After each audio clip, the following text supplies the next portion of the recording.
nation, under God, indivisible, with liberty and justice for all. All right.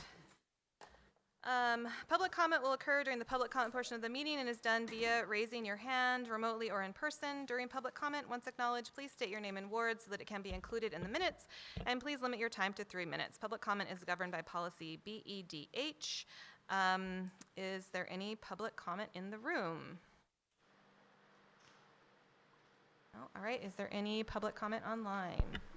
If you're online and would like to speak for public comment, please do so by raising your virtual hand. There is no public comment online. Okay. Are there any additions or deletions from the agenda?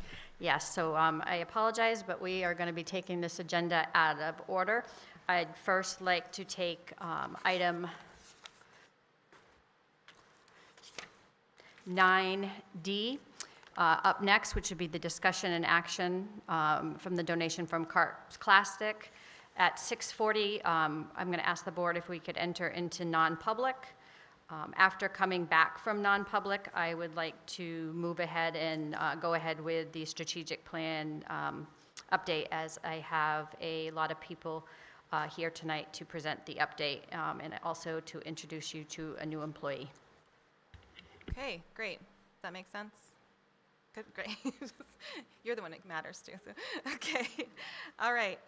So does not look like we have a student report tonight, and it does not look like we have. Do we have any? Oh, we do have some correspondence. Yes. Yeah, we had a letter in opposition to the childcare facility.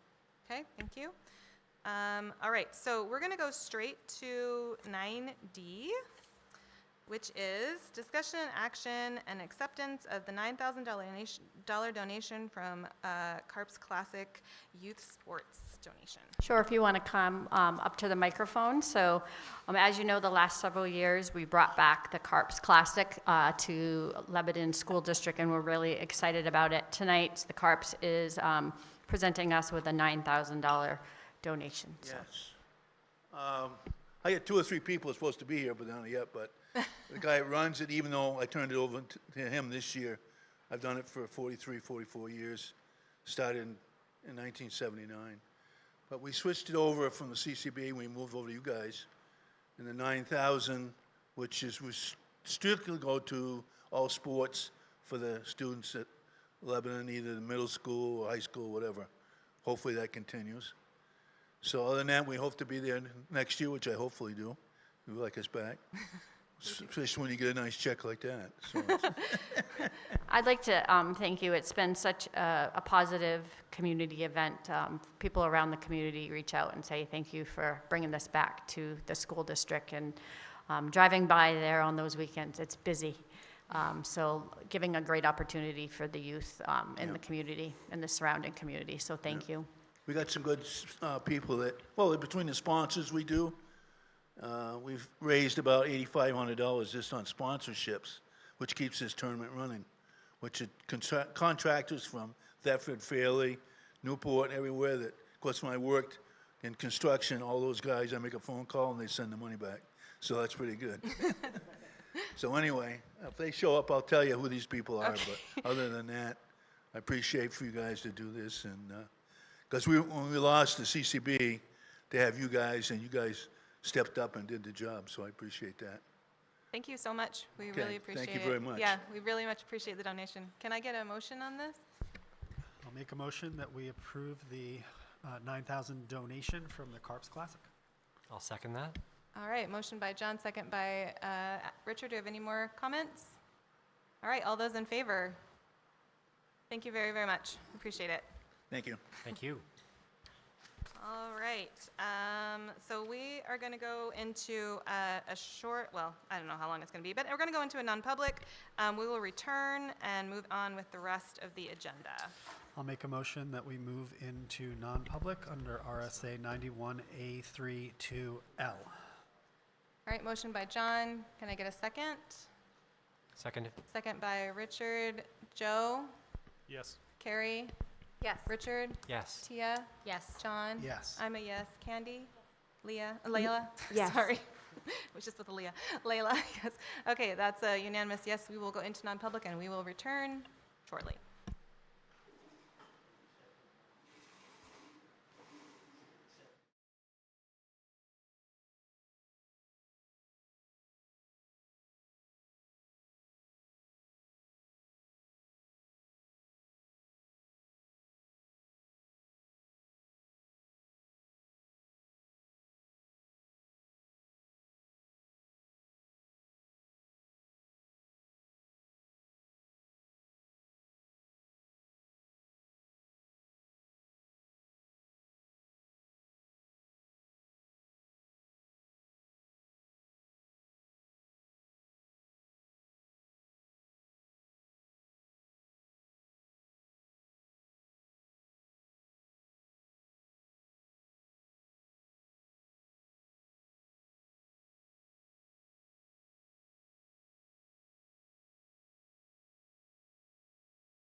All right.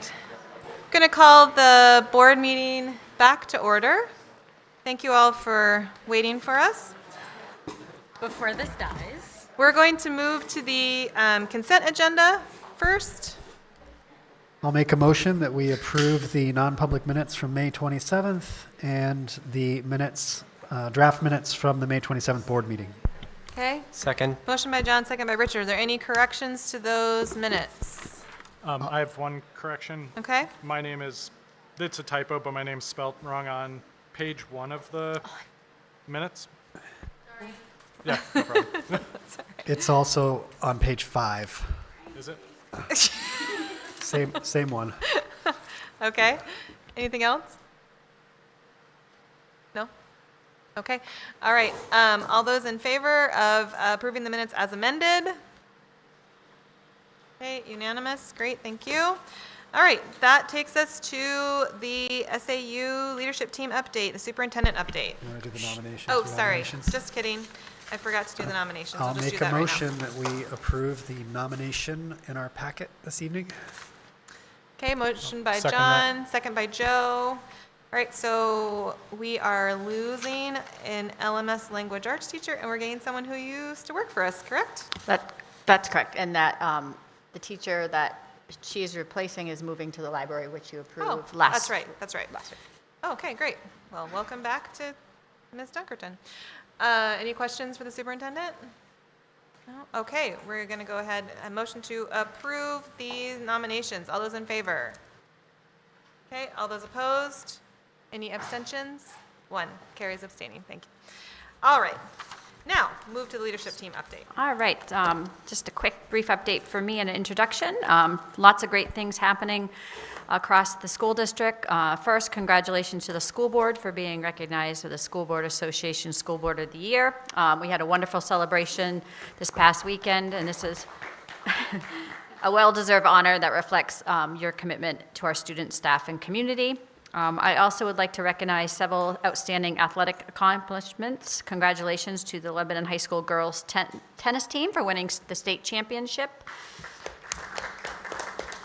Our girls cross-country team was ranked #1 in sportsmanship by the NHIA, while our boys cross-country team earned the #2 spot. Cross-country ski teams, thank you. Pitcher Ava Karcher has set an all-time school record with 782 strikeouts and was named Division II Pitcher of the Year. Matt Karcher was recognized as Division II Coach of the Year for softball. And Lebanon boys lacrosse coach, Coach Riley, was named Coach of the Year as well. So a lot of accolades to our athletes and the coaches. Oh. And Coach Johnstone was named Division II Tennis Coach of the Division III Tennis Coach. Congratulations to Coach Johnstone. And I had a wonderful time at the girls' tennis match and learned much more. I didn't know who was winning at first. I was really excited. Came back, I'm like, we're either winning really well or losing pretty bad. And then we got the text that they won. So it was pretty exciting, and I'm going to brush up on my tennis knowledge. On staffing front, I am pleased to introduce you tonight Chris Chilton, who has been hired as our Director of Facilities. Chris started with the district full-time this week. He was able to transition with John Kerber. So we're excited to have a part of the team. So this is our board. Chris, I don't know if you want to say a hello, a few words, or you don't have to. Nope, hello. That's, I always put the people right on the spot. So finally, I just wanted to share some other news. My administrative assistant, Emma Wunce, is going to be leaving the district at the end of the month. Emma has been an invaluable team member, and while she'll be sorely missed, she's been presented with a wonderful professional opportunity for herself. We are grateful for her dedication and her service to the district, and I wish her nothing but success in her next chapter. I know she'll do great things soon, and we're going to grab her for lots of committees and volunteering for the district. And we'll be posting that position tomorrow. So that concludes my update, and I'm going to move right on to the strategic plan end-of-year review. All right, so we have a presentation there. You have the colored copies here. So the first page obviously is our 6 goals, and we've touched on this in the beginning of the year, mid-year, and end of year. So here's how we're meeting the goals. We are highlighting the vision of learner skills clearly and consistently throughout our newsletters, posters in the classroom. We've set benchmark goals this year to increase engagement through learner-centered strategies to improve academic outcomes.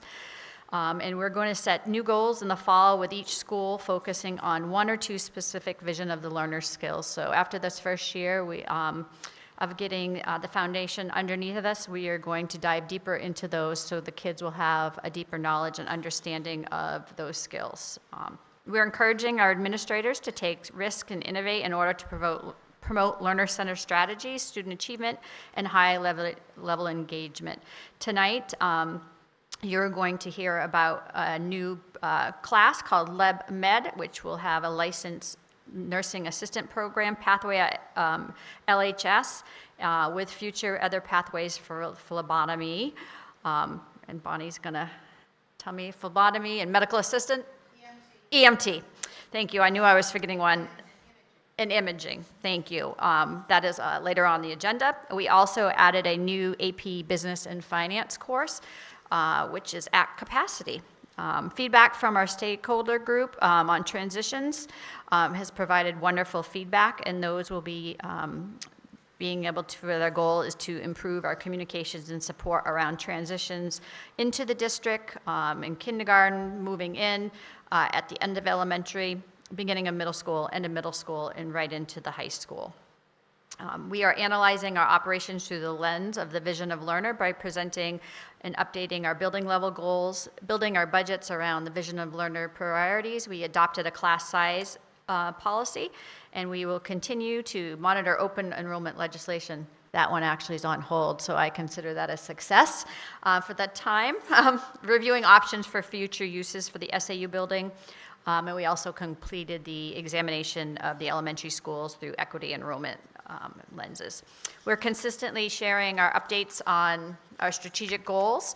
One of the pieces too, and I know Tyler will touch on this, is that data dashboard. So the IT department has done their part and built us the framework for that dashboard, and we'll be working on kind of putting this all together in a way that's visual, understanding for what the progress we've made and the path forward. So next up, I am going to turn it over to our Director of Academics, Engagement, and Opportunity. Hello. I'm looking to make sure I'm on the right slide. Okay. I'm pleased to report that we've fully met our first target. Competencies and standards aligned to the vision of a learner have been identified across every curriculum area, K-12, and received board approval right on schedule at your last meeting. This gives our district a strong, coherent foundation for curriculum development going forward.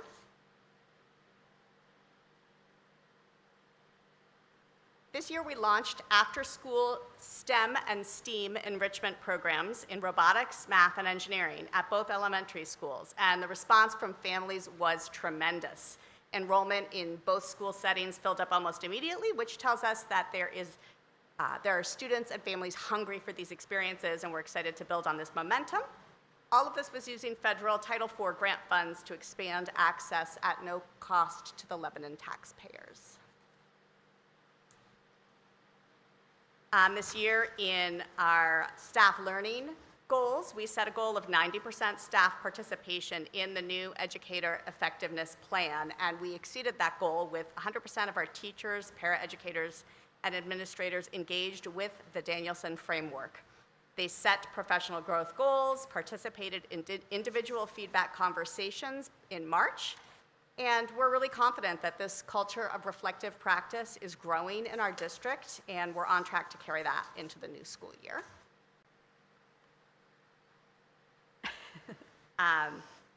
Learner-centered project-based learning is now happening in all 4 of our school buildings. You'll hear more about that from our building leaders later. K-8 students specifically tackled real-world topics through hands-on learning across the district. It was really exciting to see educators dig into this type of learning and really take off.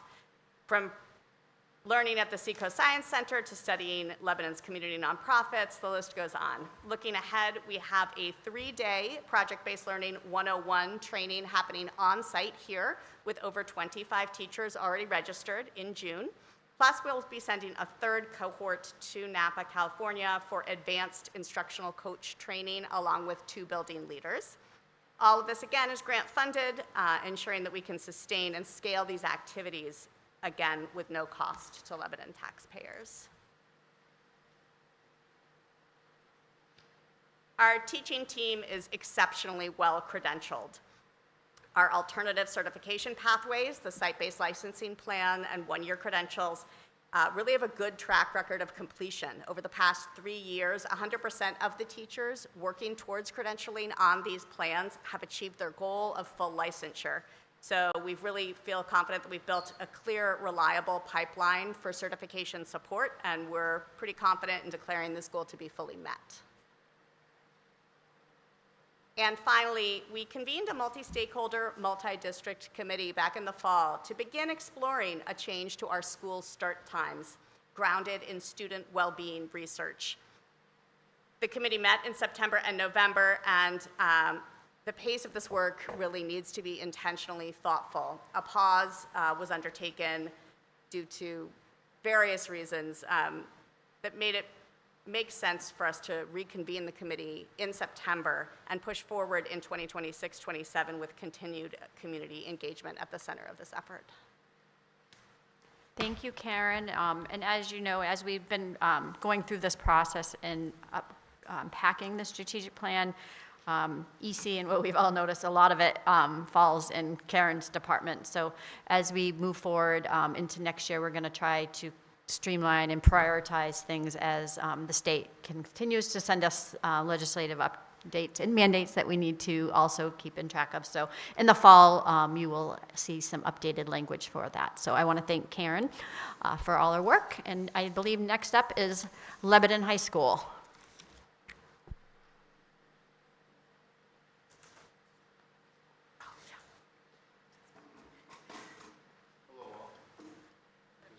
You got to push the button. Button. There you go. There we go. All right, so we've had a number of community-facing events as of late. I think they've generally gone well, unless you hear any different. So it's been a good graduation. It's always helpful when the sun is out. So, and we had a nice night at the Opera House and underclass awards, et cetera. So we feel pretty fortunate. With regard to the commitment to the vision of a graduate, let's see, instructional strategies will remain a topic on department meeting agendas, and as I've mentioned, sharing of, instructional strategies at staff meetings will remain in place. Vision of a graduate integration templates have been created and used by staff to make students aware of vision of a graduate elements in their upcoming unit of study.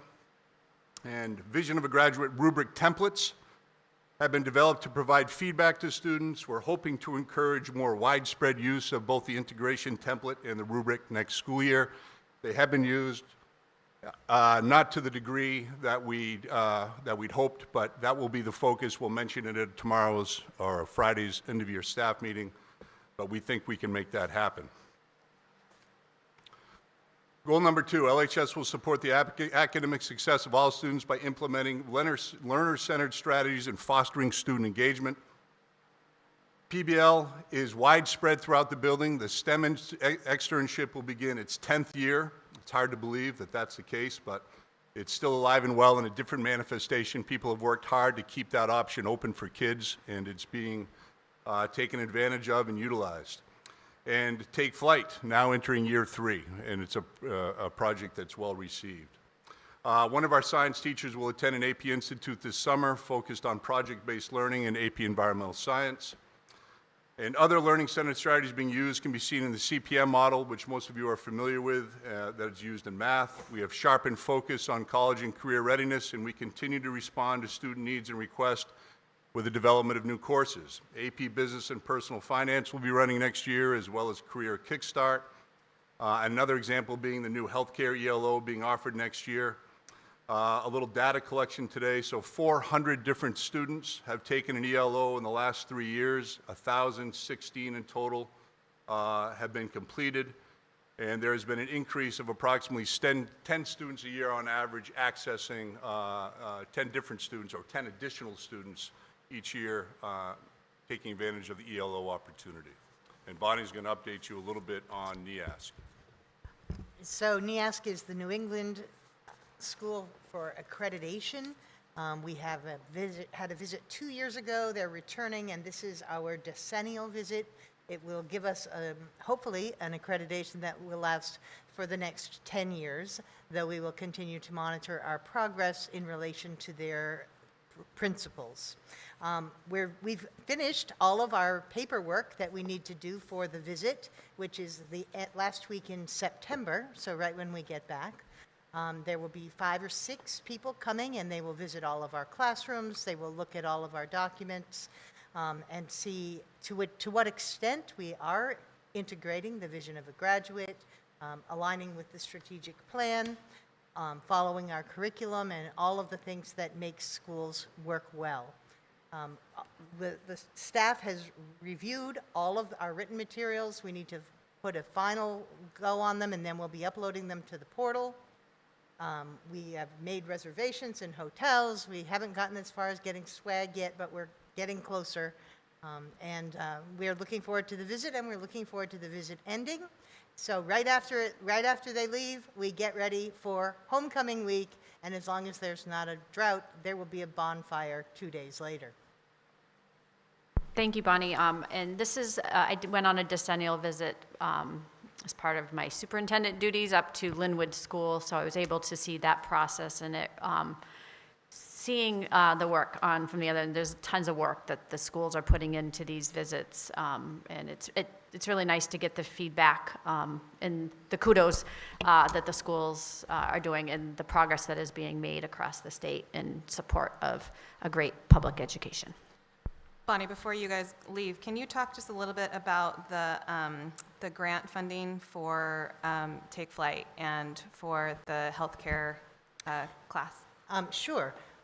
Take Flight, most of the fundraising was conducted by the Aviation Museum of New Hampshire, but we had many local people, the Rotary Club and various individuals contribute to a total of about $325,000 was raised just for the Lebanon program. That includes outfitting our hangar, as we call it, buying the kit for the first plane and the second plane. We do hope to take off sometime in the fall, but since everything has to be perfect, we're finding it takes a little longer than usual, than we anticipated to complete the plane. But our students really are thriving in the program. I invite all of you to come see it. Any morning, you can just walk in and see really great work happening. LebMed, our new program, we got kicked off with a $75,000 grant from the Byrne Foundation, and there's a matching grant in place for another $75,000. We're applying to other grants now. Our goal there is $250,000, which will ensure the sustainability of the program at no cost to students or taxpayers for at least 3 years. We're really planning for 5. Great, thank you very much. I had a quick question. I was wondering if you could expand on the rubric template progress, or where that is from goal 1, I suppose? What your hopes are for that? So the rubric template has been completed. It's not given out on every assignment. And so there needs to be a greater effort made, I believe, on the part of teachers to get that initial integration template out to kids, to let them know in advance of what elements of the vision of a graduate they're going to be formally introduced to.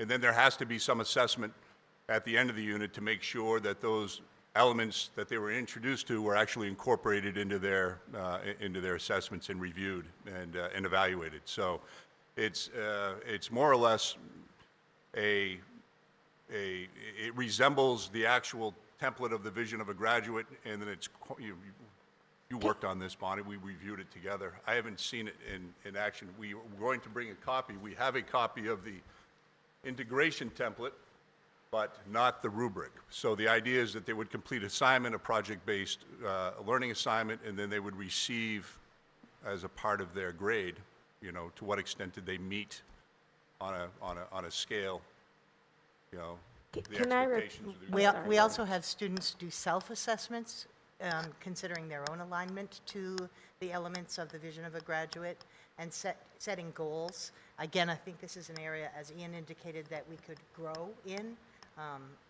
but the pieces are in place. Right, the hard work is done on that. Now we just need to Just put it in play. integrating it more and incorporating it more. Correct. Okay, I understand better now. Thank you so much.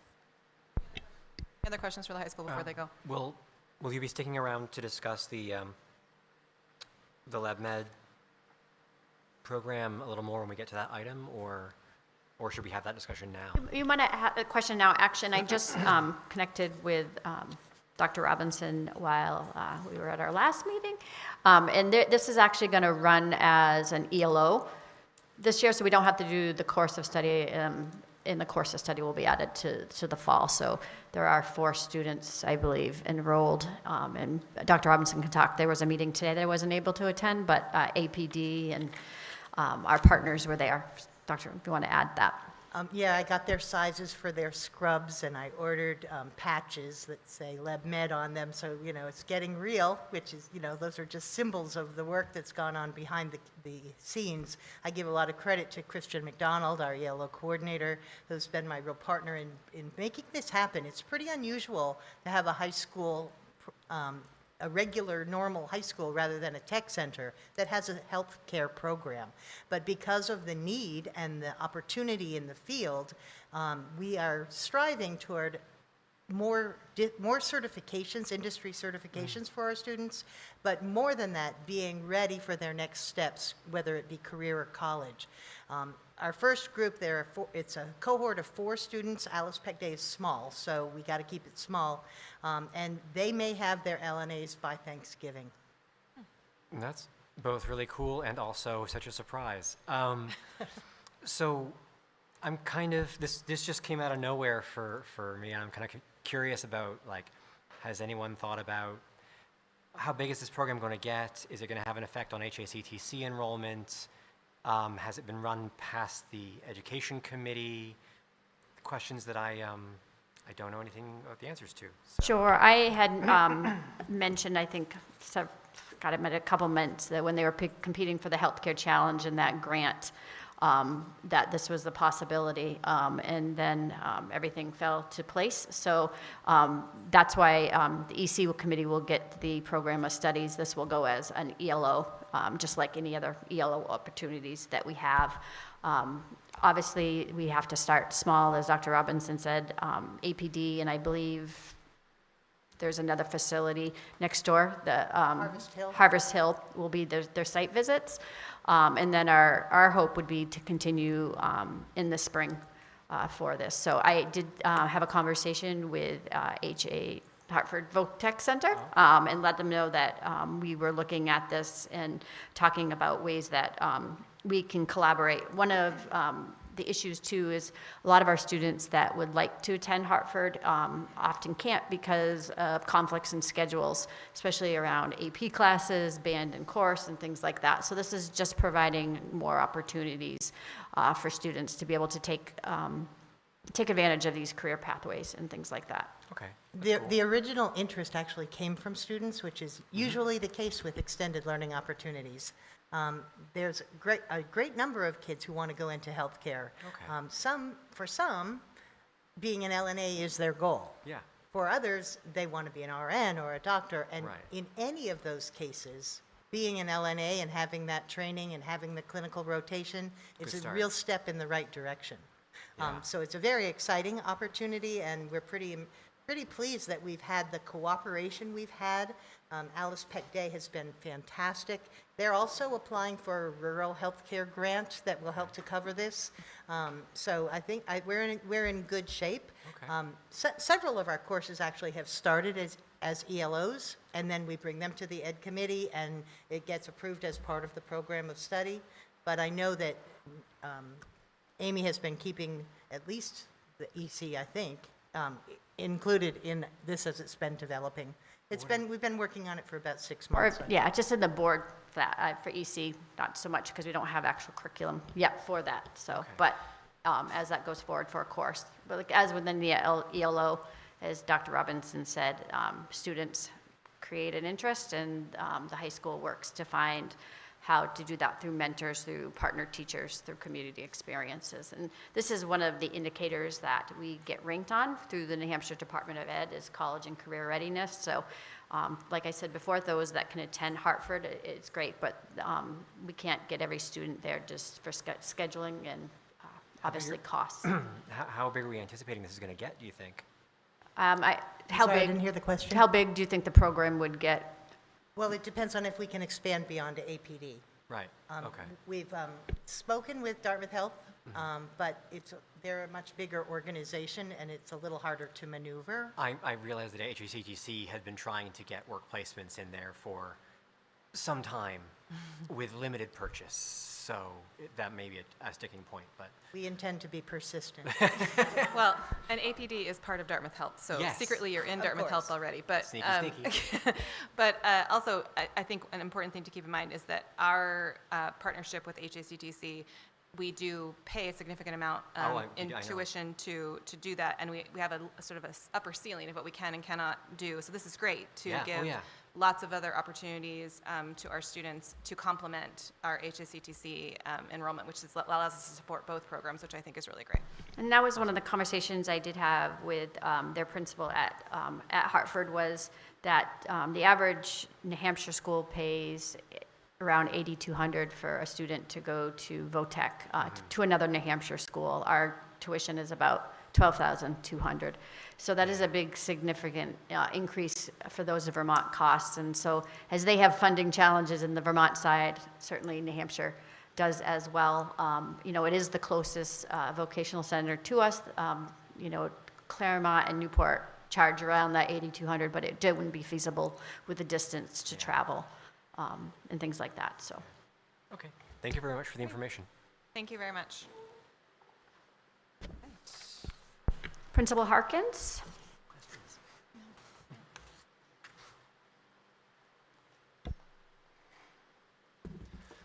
Good evening, everyone. My name's Tom Harkins. I'm the principal here of Lebanon Middle School, and I'm going to go through my slides about our strategic plan update. So goal one we had was that LMS staff will take a self-assessment on learner-centered teaching strategies, determine a baseline in September. We did that, and then this past May, we actually had the post-survey done by our teachers. And if you click on that link, you'll see the kind of snapshot results. And I will be quite honest that some of them are a little confusing to me, and some of them tell a nice story, and some of them don't.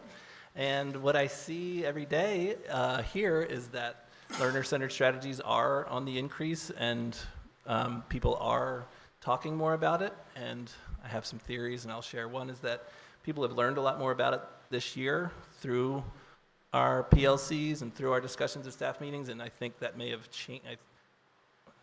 It's anonymous, so I don't know who answered how, but I suspect that people have learned more about it, so they've changed their answers where they're like, sure, I do deeper learning strategies, and now they're like, I understand it a little bit more now, and maybe I don't do it the way, or maybe I understand what it is now, and I need to work more on that, and that's something that's like a growth spot for me.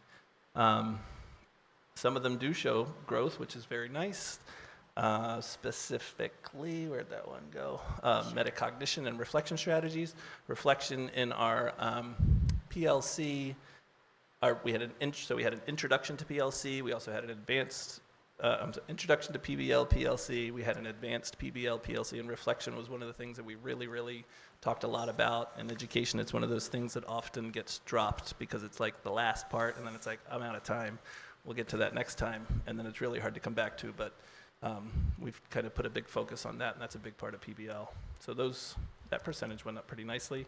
And then the other one that went up very nicely is that deeper learning strategies one. So it's a little confusing for me, but I haven't really had time to dig back in with the staff, but it's a constant conversation that we have.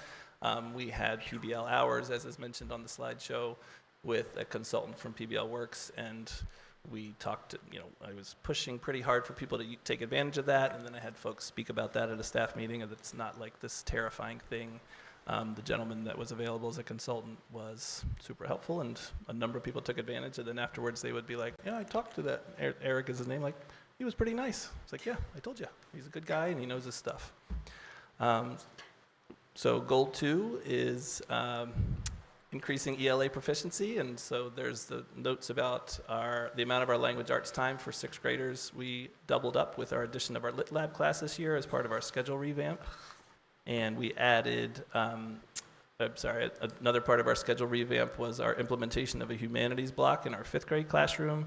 We also added a WIN block, which is what I need. I've talked about all this before, but all of those have been successful, and our ELA scores for SAS in 5th grade went up from 64% to 66%, and in 6th grade, where we doubled our language arts time, went up from 48% to 53% in our early results from SAS folks. We were happy about that. And then our last one, again related to our kind of major overhaul of our schedule this year, was trying to increase our attendance from 93% to 95%. And as I mentioned way back when I talked about this the first time, we recognized this was a pretty ambitious goal. We did not get there, but we did increase it by a full 1%, and I did a little number crunching there, which there's there is a link there that you can see. And so that 1% increase represents a total of 889 more school days attended by all of our students, cumulatively. If we had 889 more days than if we had stuck at that 93%. We think voice and choice, which goes back to that learner-centered strategy, has a lot to do with that.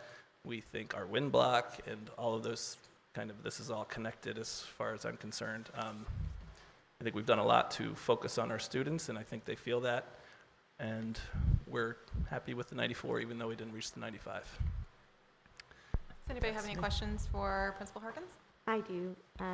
I was wondering what the consultant hours of PBL works, what a session like that might have looked like, and I'm sure it varies from staff member to staff member.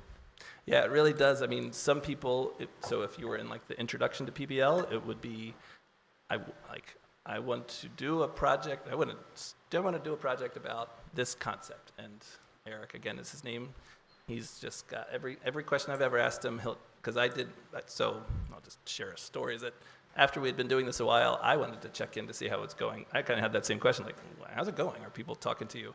And I started talking about reflection and some other thing, because I was running that introduction to PBL, PLC, and he was like, oh, I'm sending you this, I'm sending you that. I don't know how many documents he's got rolling for all these things, but every single question that I have ever asked him, he's just got endless resources. So it's either I want to fine tune something that I'm already doing, I want to add in this piece, so the PBL has all these aspects of the gold standard, and reflection is the one that I know one of our staff members talked about, I never get to reflection, do you have ideas? And he had a laundry list of ideas for that. So it's really whatever they're looking for, he will, like we do with the kids, we meet them where they're at and try and push them forward to the next step.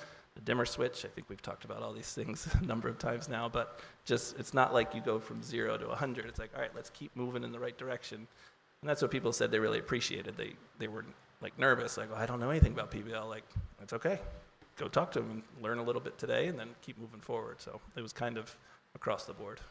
Do you feel like it was also accessed across the board with different teachers' experience levels or years of Could you say that again? I'm sorry. Was it accessed across the board with different teachers' experience levels or how long they've been teaching, or did it seem to favor one under the other of who accessed this resource?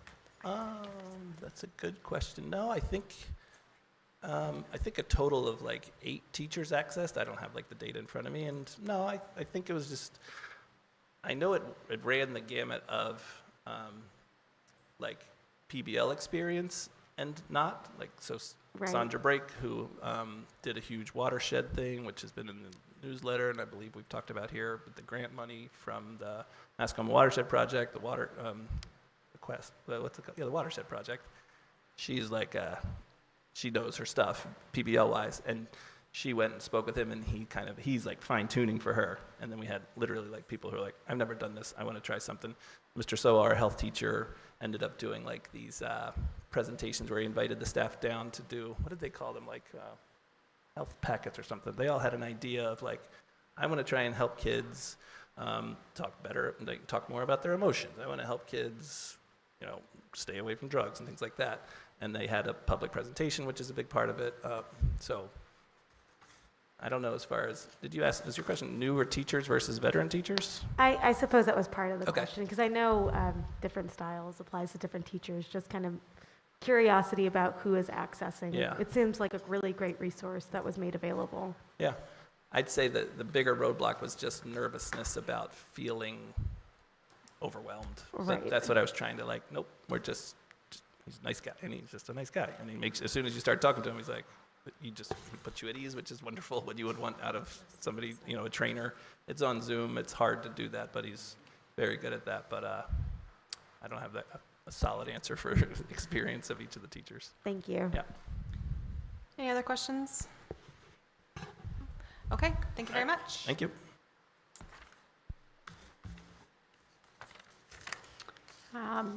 Principal Roach, come on up and talk about that. Yes.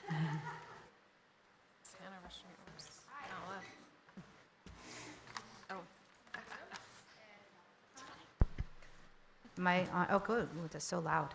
Hi. Thank you guys for being here.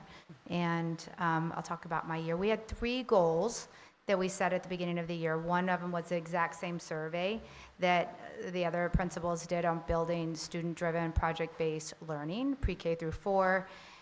Pre-K is all basically project-based learning. They're always just playing and doing different things. All 4 of our other grade, or 5, kindergarten through 4th grade, did dip their toes in PBL. Most of them, some of them had gone to the conference, so we did they call it the gold standard, and some others just dipped their toes because I just asked them to try something new. So I did the survey, the same survey we did in the fall, and we had a slight improvement in culture. And if I could rewrite the survey, I probably would rewrite it to tell you the truth from the beginning to the spring, because I reread it and I was like, what was I thinking in the fall? But anyways, culture, a slight improvement in culture, relationship building went up, and relationship building went up, and I think that's just because so many more kids work together. I will say in the survey we had a decrease, but I didn't have enough room on my slide to show that, and that was in the use of technology. And it was interesting that I asked that question, but then PBL also talks about what voice and choice for what kids want to do, and a lot of our students chose to do trifolds, some chose video projects, and then some did puppet shows, and they tried a variety of things. So we just didn't use technology a lot. So I think that's why that went down. Our second goal was implementation of arts and letters, and I am proud to say that all of our teachers finished all 3 units of arts and letters. And if I could have more room or more time, I would love to show you the increased in writing for these students. Using the Arts and Letters program is phenomenal. It is so cool. If anyone ever wants me to show them some of our writing pieces, I'd be so happy to show it to you. I almost get tears. So anyways, it's a really good program. Great feedback from parents. They feel like it's a very enriching. I don't know if elementary kids, they love to talk about the different units that they're learning about, and it's really in-depth, and it's great. So Katie, can you just briefly highlight, I know you shared some kindergarten data with me when I was visiting. It was so great. Yeah. And your excitement was, it was contagious. So, and then Oh, for the wait. investment the district has done in arts and letters and Arts and the letters training is- and UFly, and just really doing things. So I did show some data. I was actually just showing it to Karen too. We complete the dibbles on the kids, and at the I think I actually have it up because I was just on it. I could even tell you my entire school K through 3 dibbles, what they want up, but I'm just going to tell you my kindergarten. At the beginning of the year, we had 29 students in the red, which meant they did not know their letters, just basic foundational literacy skills, sounds, basic things. And at the end of the year, that was 29%. At the end of the year, it doesn't even show up as the percentage because I had 1 student which we identified. So the programs are working, and the writing, stop by. I'd love to show it to you guys. So it was pretty cool, but those programs that you guys have invested in are really making a difference. And if you look at my whole school, the students that have been getting the UFly consistently, the reading is getting, and spelling is getting better and better as they get older. So let me go back to my slide. It's just great to see. Okay, so arts and letters, check, we completed that.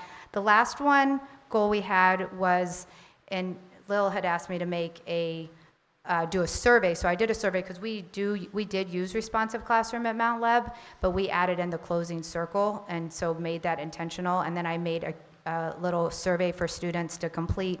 And in the fall, I think I showed you guys the wrong data. I showed you something different. Wasn't right, but I fixed it. So at the beginning of the year, there were only 83.5 students felt good about their day at the end of, and we had, and then by the end of the year, the same survey, and it's like these little smiley faces. So I try to make it kid-friendly. They had 91.5% felt good about their day at closing circle. Again, that teachers were like, I don't understand why 100% of them don't. But sometimes you just don't know what kids are thinking inside, and that's okay. So we can continue to work on it, and it's built into our schedule for next year again. Some other things we did at Mount Leb that were not on our specific goals for you, but are more family engagement, is we put on a fall festival with the PTO this year that was really successful and brought a lot of families to Mount Leb. We put on the Wizard of Oz show that some of you might have seen that was magical and basically a project-based learning project for the entire school because we had everyone involved in that. We put on a science fair that was student-led, families-led. They brought it to us and they wanted to have a science fair, and we said they had to have 10 students, 10 families had to sign up, and we had 45. It actually ended up like 48. It was a really fun event that was all student-focused and student projects, and some parents helped, some didn't, and it was great because there were no awards, it was just participation. Everyone got a participation medal because it's fun to get a science medal. And then we did this STEAM after-school enrichment with the robots, thanks to the grant. It was sign up, and we don't have a lot of events for younger kids, and this was for first and second graders, and it was like it was filled within 15 minutes, and I had a long wait list, and it was great. And then we chose, Bill McPhee convinced the staff to do a full day field day this year, and I think the kids had a whole lot of fun. They had half the day inside, half the day outside, and then they would switch grades, and all the classes were mixed, and it was a highlight at the end of our year. We just had it. So that was something new. We do a lot of other things, but those are some new things we added this year. Any questions? I just wanted to share again how many positive things I heard about the Wizard of Oz, particularly, and the amount of confidence and joy the entire community and especially the students felt about it. And I just love hearing how well Mount Leb's doing. So congratulations on a great year. Thank you. Thanks.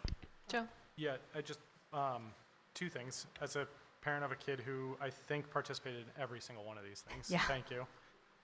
The other thing was, so goal 3, 100% implementation, is that the goal, or is that, like, what percentage was by June of 2026? For the arts and letters, or for what part? Goal The 3. implementation. Yeah, the So we said implementation of responsive classroom practices. That was like our goal. And then when I presented that in the fall, I didn't have a survey, and I was like, well, we already do responsive classroom, but I wanted to make sure everyone did the beginning morning meeting, and they included a closing circle. So I went back and surveyed everyone, because I know everyone does morning meeting, but I also wanted to make sure they were adding in the closing circle, because a lot of teachers get rushed, would need our pick my kid up, things happen, and I just wanted them to take some time and relax with the kids and just kind of process what their day is. So we had 100% did it, but not all the kids not 100% of our students felt like they felt good about their day at the end of it. So we just kind of surveyed them. Yeah. But the teachers did 100%. So it was 100% for the Yeah. implementation of it? Yeah, Right, thank you. Yeah, you're welcome. Any other questions? Okay, great, thank you. Great, thank you.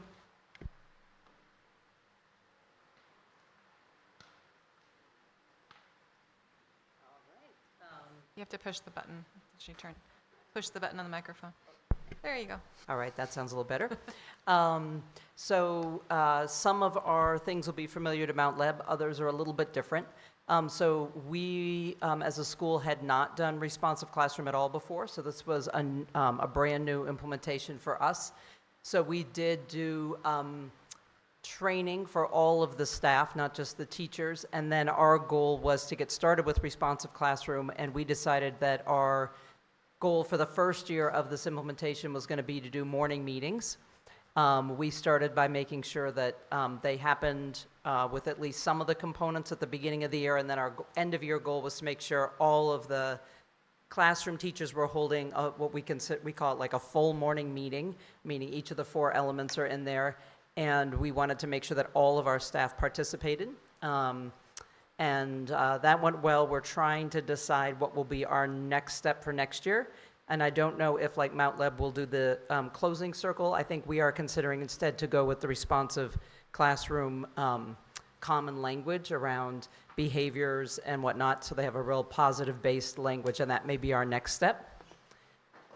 Our second goal was to, I think you heard a lot of the other principals refer to it as turning up the dimmer switch on our, what we were doing for project-based learning.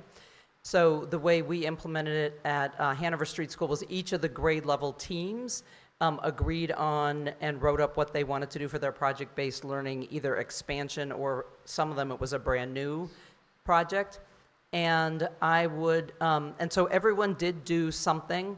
I would say that there was a lot of disparity between the grades. So I'm going to go from sort of like a very project-based learning, kind of a full project-based learning. One would have been second grade, I would use as an example. They had already done a wax museum last year. So for them, they actually had learned so much that this year they actually could do what we considered sort of a full implementation. So it had kind of all the elements you would love to see in project-based learning. So they had the level of engagement from the kids. We described it based on the results as sort of through the roof because they got to pick their own, a lot of student choice. So they got to pick their own person, and they got to design their own board. They got to decide what to present, what to write, what to do for the art piece, and what to wear. So for those of you who came to our celebration of learning, we sort of blended the wax museum into it, which I think was awesome. I would love to do that with all of the grades at the celebration of learning. So it was sort of like a wonderful way to kind of come full circle. So as an example, I would say that was probably the most complete one.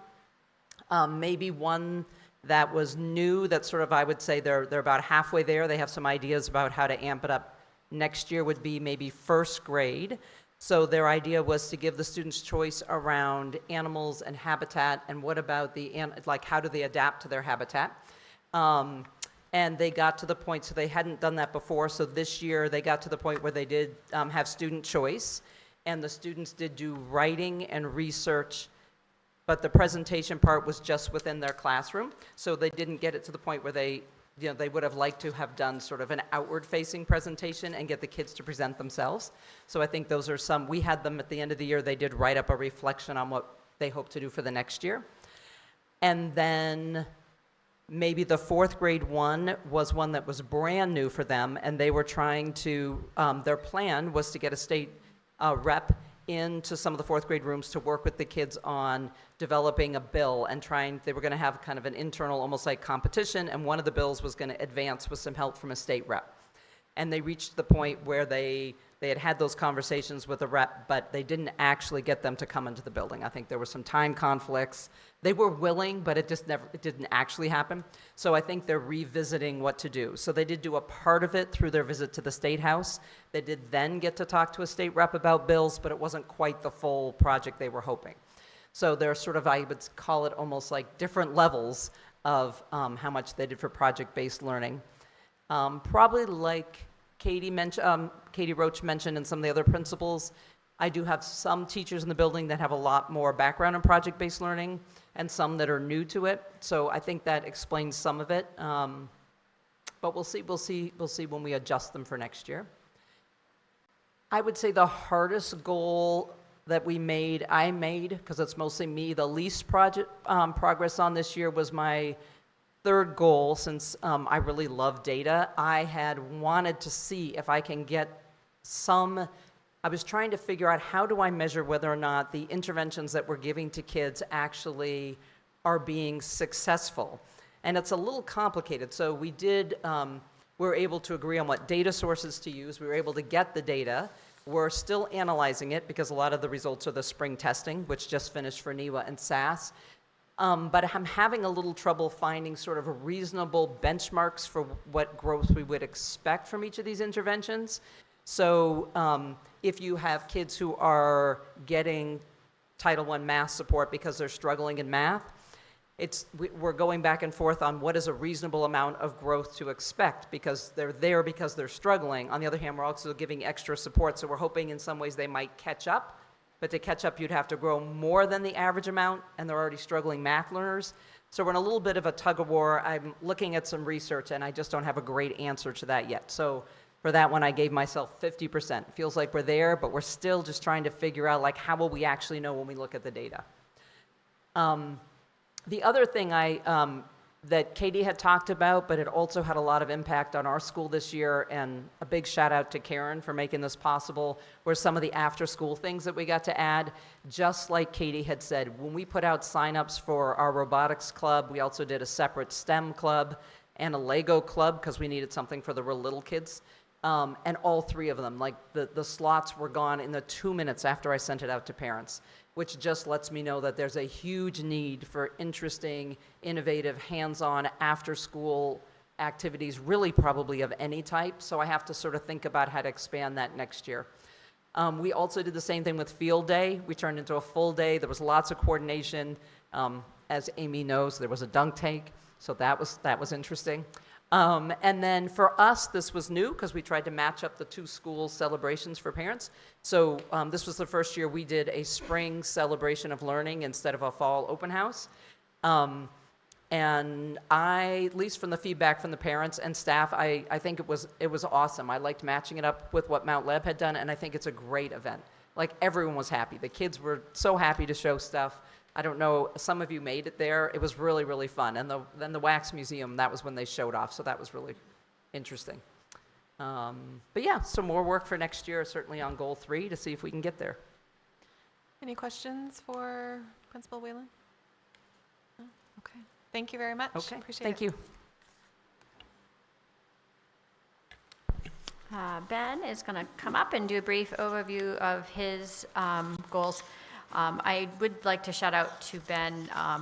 Over the last, I would say, 3 months, Ben has taken on a huge lift in terms of student service land with some difficult cases and investigative work. So I almost told him he didn't need to present this tonight and he could have done a written summary, but he just wanted to talk about some of the action steps going forward to next year. So, and want to thank him for his work that he's been doing. Thank you, Superintendent Allen. Just a reminder, Goal 4 is the focus is to create an environment that promotes emotional well-being and student success. I won't go through the strategies. We touched base on this last time. Next slide, please. So these were the resources that we presented last time. A lot of the work we're doing here is still ongoing. We have some hard metrics we need to provide at the end of the 26-27 school year. And we'll share those out at the right time. Next slide, please. These are our targets. I won't review these. There's no new data available to present right now, but I will share out next steps, which is the next slide. So the work we continue to do is refine annual targets during summer work sessions. My goal here is to bring in as many of our mental health team members as possible and continue to work on this over the summer. Sometimes it's a little easier to do some of this work when there's not students in session. So that's what we're going to attempt to do there. There is a well-being data collection tool that, or several that I've looked at, so we're going to decide what tool we are going to use to gather that info from parents and students. We're going to continue to build partnerships within our community and add resources, hopefully, to our list and remove resources that are not effective. The last one is we're going to articulate mental health supports for staff at SAU 88. This one's a little trickier to do. We have EAP through Xavier and Tim Ball's office, but how we can support staff mental health outside of the EAP process is something that I'm still working on. So, and I'll just close by saying that in tennis, love is 0, right? 15 is 1 point. And so I appreciate that. So, yeah. I didn't know which score was which, and it was moving quickly. And it was funny because, like, how did it go? I'm like, well, we're either doing really well or not so much. But Love bad or is love good? but they're the most respectful athletes I've ever seen. There's tennis match. There's a lot of decorum in tennis. So. Does anybody have any questions for Ben? No? Just to say thank you so much for the ongoing investigations, and there's been a lot of things happening, and we appreciate your office stepping in and handling so much of that. So appreciate that. Well, of course, but it's a team effort, and everyone's doing the same level of work behind the scenes. So thank you, though. Thank you. Thank you. Nextly, I'm going to just do a brief update for Adult Ed. Our Director of Adult Ed is returning as we speak back from vacation in Spain. So his first goal was to examine and share the current state of adult education in the district. When I can say he's actually hit it out of the park. He has, at the 6-month mark, he was at 71 students. We're currently up to 118 students. We've completed our new grant application, so we are asking for funds to form 2 more classes. He's currently waiting data to sort of HiSET test, which is the high school equivalency exam, so we should have that data soon. He's got a first cohort. We're starting some new classes. This first one is a digital literacy class. So one of the goals that we have too is how to expand adult learning beyond just our English language learner population. So he dabbled a little bit that over the winter where there were some art classes, cooking classes, and things like that. So that I'm excited to be able to really strengthen that area. He wanted to thank for all of our volunteers that help keep the program going. So our next is survey the community to determine needs and analyze the effectiveness of current program. Speaking with the Department of Ed, they've always said we've had a strong adult education program, but they're just absolutely thrilled with the work that's been going. And our 3rd floor is abuzz with adult learners, and a lot of our employees are taking advantage of the courses as well. So it's just great to see all the things happening. Goal 3 was explore options for supporting students ages 16 to 18 in alternative diploma options. We decided we would not apply for the 16 to 18 grant that was issued. One of the concerning factors is the adult diploma. Currently, the way it has laid out in legislation does not meet what is considered a graduate. So we wanted to make sure that we are creating options within our high school for students to find alternative pathways that would give them the equivalency of that and go towards our graduation rate. Exploring opportunities to incorporate current employment into the program. So through Adult Ed, they are working with Dartmouth Hitchcock to develop a pre-LNA course that will allow the students to improve sector-specific English and math so they can enter the LNA training program. So Colby's done a lot of work within their business partnerships to survey about the needs of our businesses in the community. Do you have any questions on adult learning? I have a question I'm not sure you'd have an answer for. I'll give it a whirl.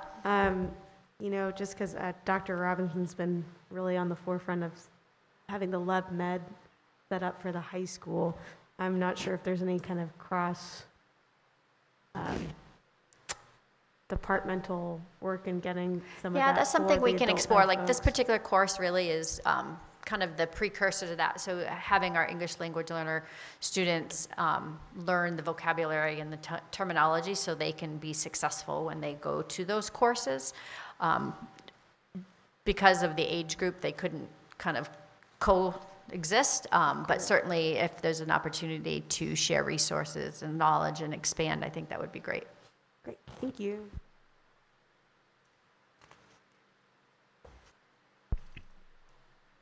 Next slide is business office and stuff. The goals on the business office really are surrounding budget. So most of this stuff has been on previous slides. We get through the budget season and then we get into expending money. So, but we will continue to. I feel we made good progress last fall with kind of restructuring our budget conversations around the strategic plan and presenting information in a way that is customer friendly, taxpayer friendly. So we'll continue on that as we move into budget season again. I did put down some goals for 26, 27, and it really surrounds running a budget with some of the new legislation that has passed and may be signed. And there's challenges. So we have a strategic plan to fund, and we may have some outside constraints that we will be talking about in the fall regarding a tax cap. There won't be a tax cap. The tax cap will get voted on if it gets signed in November, so we'll have to prepare budgets around a tax cap and not around a tax cap, depending on what passes or not. And then the contingency fund that we've used this year for healthcare, that may be something that is a year-by-year thing, depending on what the governor signs it. So that's not directly related to the strategic plan, but it is in that our budget is all around funding the strategic plan. So. Thank you, Tim. And one thing, I did speak with Jerry Frew from the superintendent group too, and asking where we are with legislation, which House Bill 1300, and I don't know the contingency fund. I was 1610, I think. 1610. I was under the impression that it was moving for signature, so she had 4 days to sign, which would have been roughly today. He said it didn't assign to enrollment yet, so there's that process too. So I'm not sure, and he wasn't sure when that's going to be headed to the governor's office. So if you are so inclined to reach out to Governor Ayotte with your opinion on those, I believe I shared a resource with you from a law firm just talking about the potential impacts of getting both of these bills hit in 1 year. Yeah. Thank you. Human resources is me as well. Xavier's not here, right? Yeah. So again, I think I don't want to read all the bullets to you, but increased recruitment efforts through retention programs, college job fairs, and expanded mentorship program to better support teachers on alternative certification pathways, et cetera. And there's a list of other things that the Human Resources Department of 1.5 has worked to do over the last year. And my update is I think our Human Resources Department is really fulfilling the vision that I had 7-8 years ago about a department that does more than file paperwork, but works on these ways to increase our job pool, offer more benefits. The last bullet there, Ben mentioned a little bit, establishing an enhanced mental health resource program with APD to provide additional mental health resources to support our employees at work and at home at no cost to the district or the employees. Xavier worked with APD over the last 6-8 months to develop that program and publicize it to our staff. So his goals for year 2, ensure sustainability on all the goals above, develop a comprehensive standardized attendance / call-out procedure policy for all district employees, regardless of union affiliation. Might surprise you that it's like we have a bunch of different moving parts, and it's like, why don't we standardize how we do things so between the different unions? So healthcare options, and you guys know a lot about this. We're probably the biggest lift in HR, and Xavier and I working together is find out a different path for healthcare. And then Tim, I think you're going to carry. Any questions for Human Resources before he talks about facilities? Our new facilities director is here, but he's only been here 3 days. So, so John put these together. John, to John's credit, was working right up to the last minute. We would expect nothing less. Goal 1, examine budgets through the lens of learner-centered experiences, efficiencies, and cost effectiveness. His update, we're building future budgets from the ground up and to justify the inclusion of every item. John and Megan did a lot of work on next year's budget, actually, over the last few weeks. Continue to find ways, not that Chris has to stick with it, but at least he doesn't have to start from scratch. I don't want to give Chris the idea that his budget's set already. We continue to find ways to complete capital projects in-house with our maintenance team, including several of the things that the board approved to go out to bid, we were able to do in-house and save money. We're bidding out summer projects, including the kitchen appliance replacements, parking lot paving, playground equipment, and we've issued an RFP for landscaping. So the facilities department is really acting on the goals you, as a board, gave facilities, I'd say in the last year, 18 months, to work hard to send out RFPs and just kind of get new prices on stuff. CIP, you can see they continue to build a capital asset inventory, replace aging equipment before costly repairs. This year we replaced 2 failing maintenance vehicles and 2 custodial floor machines. We're continuing to build out a roof, kitchen appliance, and mechanical equipment inventory. And the CIP, at least through FY30, is done, meaning, as you know, if you've seen the CIP, it goes out a couple decades, but we have all the pictures and the backups and the justifications for everything through FY30 in the CIP. So, good work done in facilities.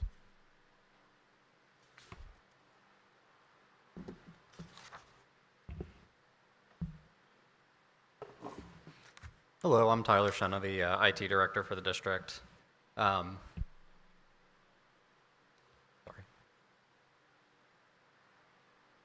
Wrote some notes for myself here.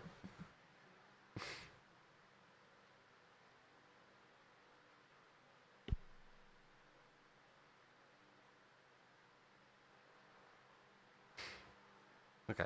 The IT department continues to work with the Community and Communications Director and Superintendent's office in making progress towards Goal 6 of the strategic plan.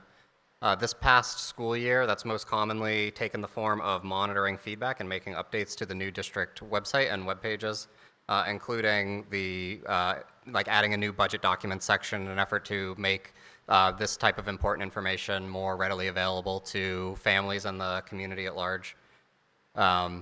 We've continued to make progress on the strategic plan goal dashboard. The functionality for that, as Superintendent Allen mentioned, is built out, and we're just currently adding the content formatting updates that will be displayed on the page. And as Superintendent Allen mentioned, we expect the dashboard to be live on the website in the fall of 2026. Additionally, the IT department continues to make strides to improving and enhancing our communication and community partnerships. One of the projects that we'll be taking on over the summer is rolling out our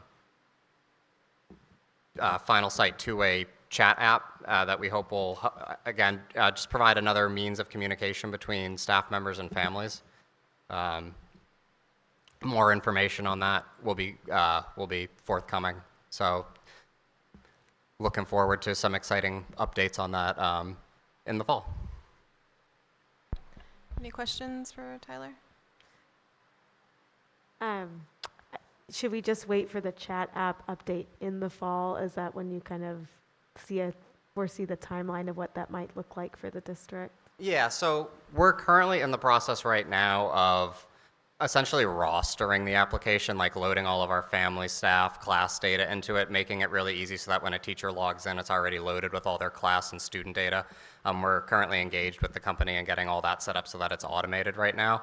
And then from there, I think over the summer, we're really going to be working on kind of setting guidelines and expectations, like how we want this to be used by staff, how we're going to communicate it to families, what the expectation around staff use and responsiveness on this app is going to be, and communicating some of those before we actually go ahead and fully roll it out. That sounds really exciting and like a lot of work. Thank you for your work. Of course. Any other questions? No? Thank you. Thank you. Thank you. And final is Jack Rooney, our Director of Communications and Community Relations. Yes, hi everyone.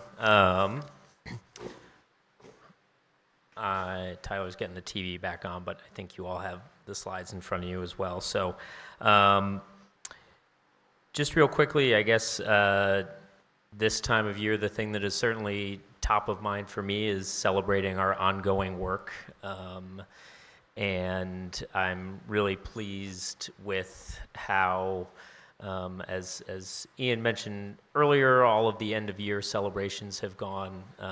As you know, this is kind of the end of my first year here, so it's been great to kind of experience all of the traditions and get to see everything firsthand. And I think it's been really great to see on social media and on the different school communications how much engagement we've gotten with photos and videos and information around graduation and other end of year celebrations. I think it's not only a great sign of family engagement, but also just the deep support that this community has for our schools, which I think is really special.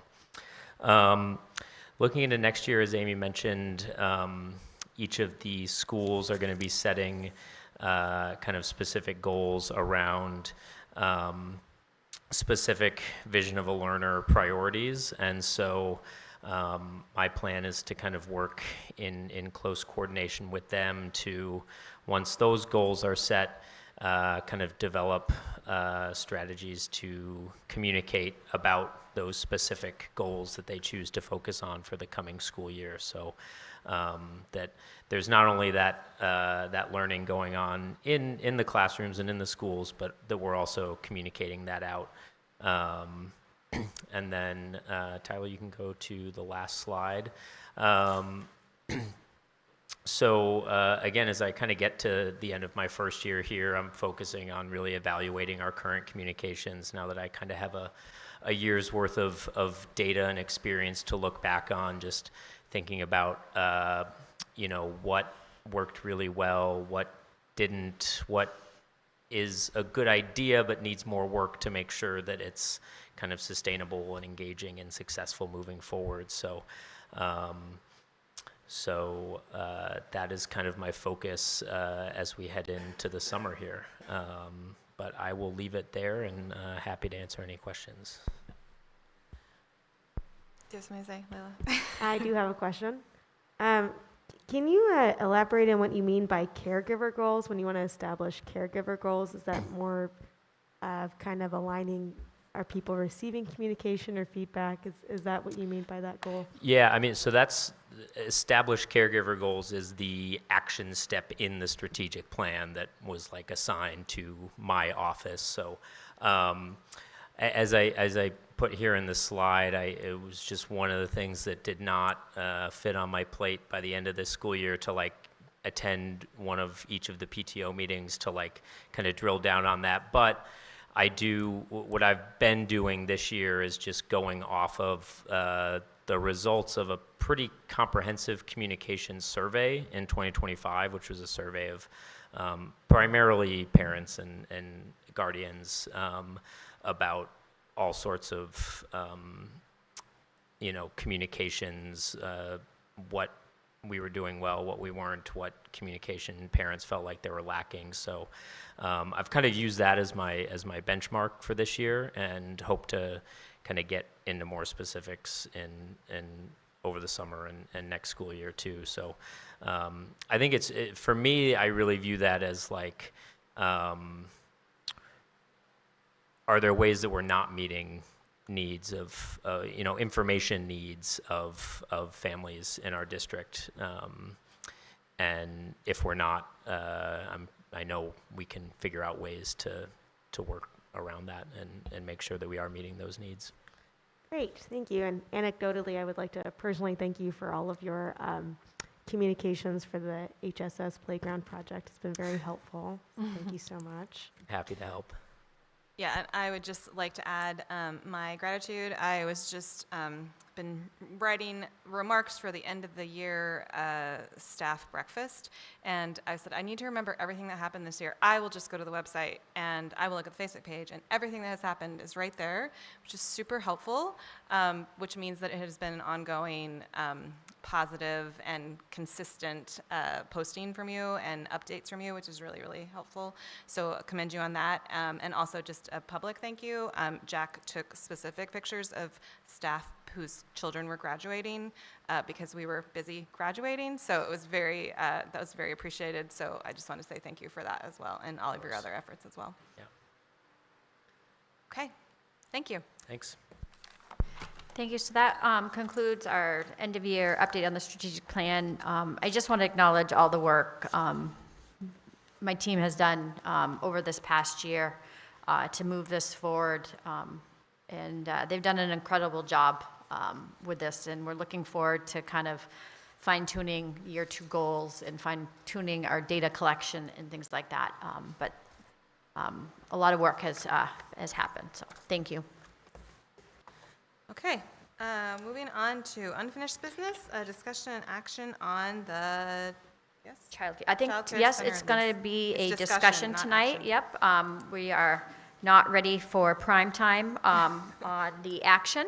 So tonight, I see the director of the Boys and Girls Club here. So since our last meeting, we took our feedback from our feedback on the lease, and we shared it with Matt Decker, who is the attorney that is working on the lease. We have also shared some information with Chris in particular too. So I know one of the challenges that we are at is with the lease payment.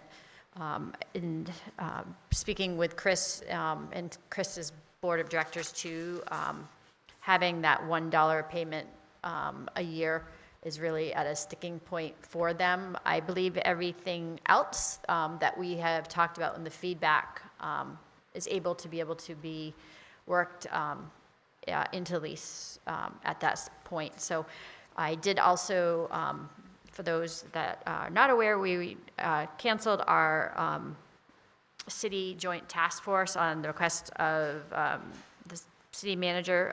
The mayor wasn't available for the meeting, so we were able to share some of our questions and concerns that that we had in terms of our ongoing work with the lease. So one of the information that that we were made aware of is that the city is discussing a lease versus a license agreement on the city-owned land at 6 Aldridge. And Andrew said the city is considering both options, and his primary reason for looking at a license agreement as and water conservation fund that's on the property. And they haven't finalized their decision of whether they'll go with a lease or license. But the Boys and Girls Club will have to have the necessary site control moving forward too. So I did ask about their city council actions so far, and he reported the city council voted unanimously to authorize him to negotiate a lease with the Boys and Girls Club. Once those negotiations are complete and the lease or license agreement is finalized, the council will vote to accept the agreement. So they're still in that process. And he anticipated that they'll have a nominal lease payment of that $1 per year. And he believes that is intended for the investment for public policy goal of specifically increasing the childcare capacity. Another question was, is there anything the SAU could be accountable for beyond what's already been discussed? And the answer was he doesn't see that at this time. If anything arises, they would let us know. So I know Chris is here to ask any questions or follow up regarding that lease payment, and then we can continue with that negotiation piece too in non-public. So does anyone have any questions for Chris since he's here? We appreciate you coming. So just to review, we're obviously, we've asked for some specific things, and as the superintendent pointed out, as far as we know at this point, the city has agreed, and the Boys and Girls Club ostensibly have agreed to those things. The one thing that people have not agreed to is the request for rent on the land.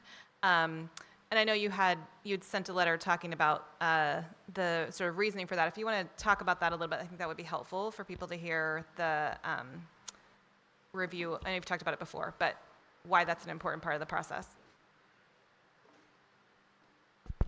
Sure.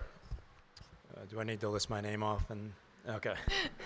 We're familiar with you now. Welcome Well, back. I get confused for which meetings, but I mean, it's pretty straightforward.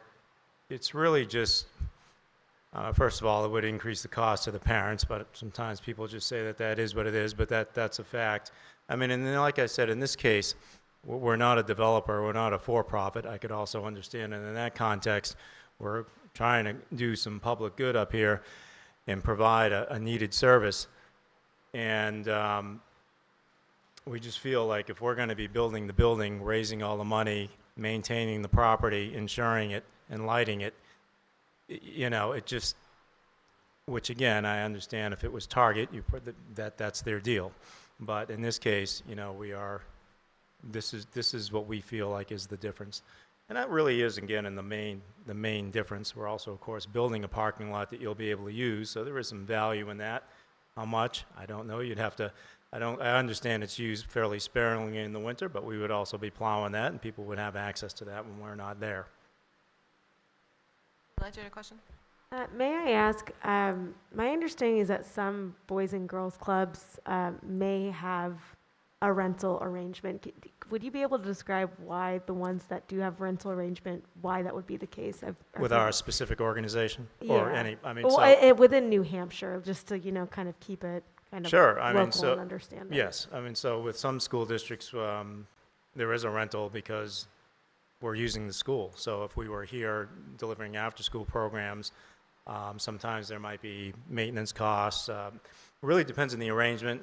In Epsom, for instance, we're open during snow days. They actually don't charge us rent, so, but if they did, you know, they might argue that we need to cover some of those costs. We would argue, of course, that we're open during some of the snow days to provide the parents, you know, some refuge and a place to go so they can go to work. But those tend to be the arrangements. The college system charges us rent, but again, they own, maintain that facility, fix the roof. HVAC is all on them. So for us, there's a huge value because those are headaches that we don't have to worry about. Again, if this was in reverse and you were owning the building, we would understand that there would be some obligation for some kind of rent in that case because you would have those overhead costs. Thank you. You're welcome. Any other questions? I'm curious about the specifics. You got to talk closer to your mic. I'm curious about the specifics of the things that have been agreed to, but are those for non-public? Yeah. Okay. Yeah. Go ahead. I guess outside of rent, are there other ways that the Boys and Girls Club has, I guess, contributed to a community in terms of targeted scholarships or providing other ways to support, you know, I guess where we're coming from is we have a lot of taxpayers asking the question of what's in it for Lebanon residents. We're giving up this taxpayer land. Are there other options other than rent that you have seen that have been provided in ways to give back to that specific area? Because I know obviously childcare to the region is going to be giving back. Yeah. Yeah, no, I understand what you're saying. I mean, there's so many different scenarios that are that are possible here. My only issue is having it in the context of a lease for 40 years is kind of, I mean, we're all going to be gone by then, and, you know, and someone's still going to have to remember, oh yeah, you have to raise X amount of scholarships every year. That is what we do. We can't obligate to doing that on year one because we don't have a donor base up here. I mean, to do that right consistently year after year, we would have to have a staff member up here that's kind of what they're doing.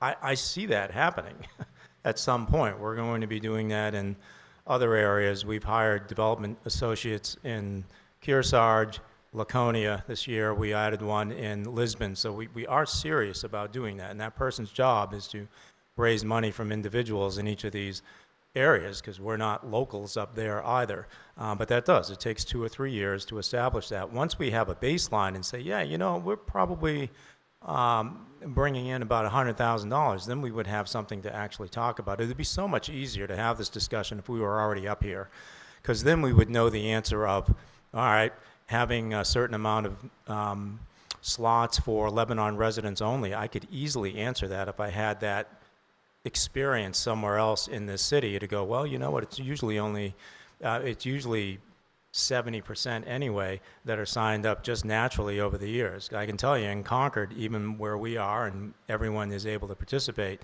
it's well over 60%, but just because of the locale. I can't guarantee that here, that's the thing. But then you could get into scenarios where you could talk about a scholarship fund that discounts just for Lebanon residents only and have some, but like I said, I don't want to promise that and then find out that, I mean, I can't imagine a scenario where the donors wouldn't be interested in funding that here locally, but there would be a lot of work to get that going. And again, sustainably. We could get grants in the beginning, that's easy, but they'll change their priorities over the years as well. We really need to make sure that this obligation is held up basically forever. And if we can get someone to build an endowment up here for us, then I can guarantee anything. So, not to get too detailed, but I mean, those are the things that I think about when I start thinking about this. And I've been talking to enough attorneys over the past few years that I used to say, oh yeah, I'm sure we'll be able to do that. And now I'm much more conservative about that, knowing that, yeah, someone somewhere along the line in this body is going to be asking me in 10 years, if I'm still here, what's going on with this, and we want to be able to answer that. Thank you. I also had a question, I guess. We've talked about holding spaces, items like that, which I understand that's something that is hard to guarantee right now and all that. What about prioritization of Lebanon residents? Again, I think there's a scenario where you can do that and have a sign-up period up to a certain point. Sign-ups for childcare, unlike summer, are all year round, so that's a little harder. Typically, it tends to be in the fall, just because of the age groups, and they tend to graduate at that point in time as they get older. But of course, as time goes on, those age groups, kids are born all year round, so the age groups and the move up, and of course, it's not only on age; it's your development is too, and the teacher's kind of judgment. I'm working with the parents, so that's, I guess, again, I'm going on into some detail here, but that's why it's not as clean. If we knew it was a September start, just like school, we would be able to say, all right, as of June 1st, it's open up just to Lebanon residents. The only other thing I think about, because we could easily do that. We are doing that with a hospital partner that we're doing up in Berlin, but they're funding everything, so that's a different thing. So it's not like we can't do that. The other issue is the funder. One of them is requiring us 51% LMI. So then on top of that, we would, which I don't think would be a bad thing, but we would also have to limit that and priority enrollment to people at a certain LMI to make sure that we hit that goal, which that might be fine. Again, I go back to, that would have to be painted on the wall somewhere to make absolutely sure that 20 years from now, someone is still abiding by that. I mean, I suppose we would all forget about it and no one would care, but I mean, we really want to make sure that we're actually going to do this if we say we're going to do this in a lease. I suppose we could have a separate addendum that goes for a certain amount of years or something, and then we can revisit that to make sure if there's market shifts. Like I said, I cannot imagine the population in Lebanon going down. Amy was nice enough to show me a demographics report. You are one of the few school districts that is at least expected to tread water, which is a feat in of itself, but actually go up slightly over the next decade. That actually makes me feel a lot better too about pouring this much time into this. So all of that, I would say, these kind of things, I think, are things that we can figure out. I just want to structure it in a way that is just consistent every year. Thank you. I have a question regarding this goes back to the prioritization question. When one of your facilities gets more applications than there are spots, what is your process? There's a waiting list. Yeah. And, but again, we prioritize our own employees just because if we've got people that we can't open if we don't have employees. So there is a way of doing that. Okay. And again, not to get into too much detail, but it would be like your principal literally accepts the kid onto the database. So the parent will enroll. Mm-hmm. We will take a look at the situation. We could easily find out where they live, what their LMI is, and then put them priority on the waiting list. We would just have to make sure that we publish that. Yeah. So that everybody enrolling kind of understands what the purpose is here. So people aren't So- coming to me saying, I've been on your waiting list for 2 years, what's going on? So could Lebanon residency be an item in that prioritization stack? It can be, because as I thought about this more with that, it really is the LMI. If it wasn't for that, I wouldn't worry about this at all. I'm Could it sure come we're going to after fill. LMI? I'm sure we're going to fill just with Lebanon residents alone. Pardon me? Could it come after LMI in the Yeah, because then prioritization that, stack?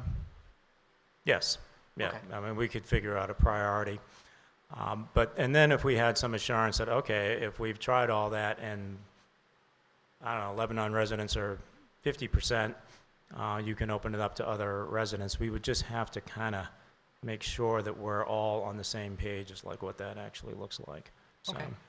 we just haven't done this anywhere else, so just forgive me if it seems a little more complicated, and I'm somewhat thinking this through as we go along, but that is why. I've asked a lot of other clubs, and they're all over the place, so it wasn't really helpful. I have Go ahead, one Tia. question, and it's a little different than what we've been asking, and I apologize if you have answered this. But I'm curious about the program for the children that they're going to receive. Which accreditations are you guys aiming to be awarded? None in particular, other than we do sometimes look at NACE certification, which is kind of the top level. That Right. comes with a price tag. We do not do a Montessori type of approach. That is one of the reasons we are working with the university system, though, because I will be honest, the quality is really dictated by the center director you hire, and I think I might have said this last time, and the staff that you have there. So even within our own system, and I would imagine it would be the same thing in a large school district, it varies, on who you can attract. I just cannot, that's just the reality. Now, when you get them in, we are pretty picky, so we're not going to just let anybody in. We do tend to know some folks that know people, so when we're doing references, you know how that goes. So we also have to be fair and follow the labor laws. But I guess that's the big thing there. And then we pour a lot of time into training and quality, but the partnership we're doing with the university system ought to help even more. That's Okay. the whole purpose, is getting them up into some other areas that might be struggling.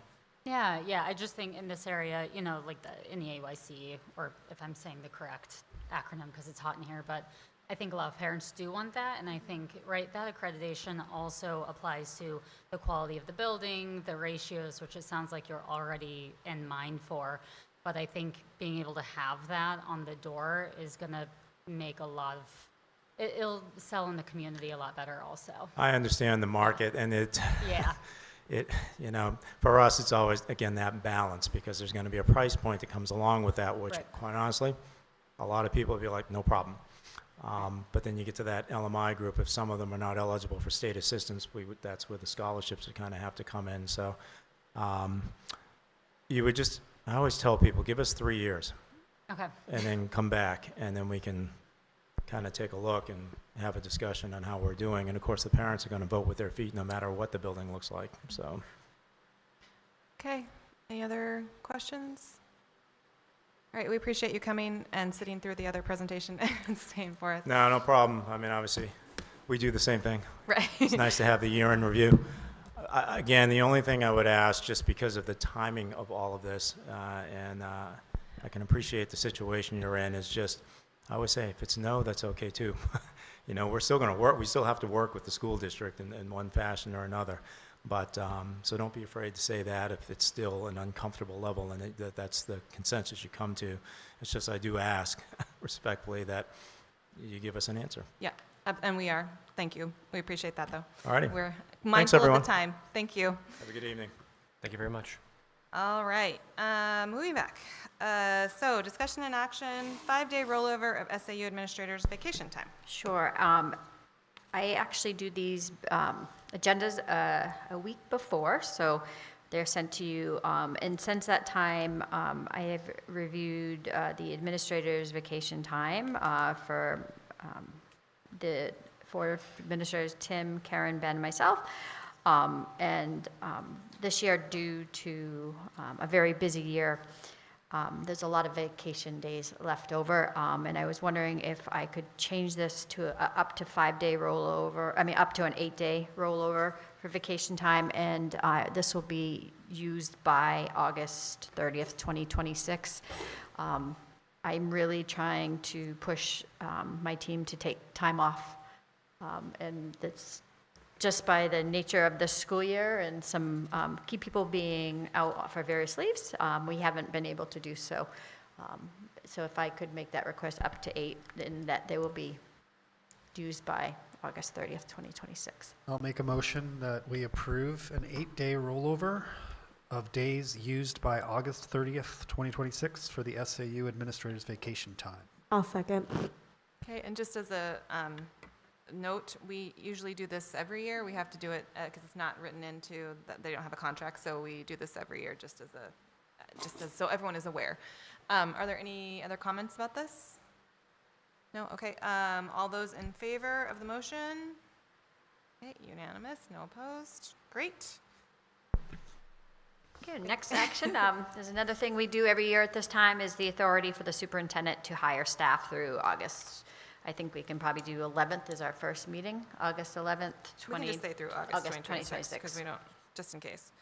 I'll make a motion that we authorize the superintendent to hire staff through August 2026. I'll second the motion. All right, motion by John, second by Layla. And again, for new people and for people online, normally, as we did today, we approve all of the recommendations for jobs. However, we do not meet as often during the summer, sometimes.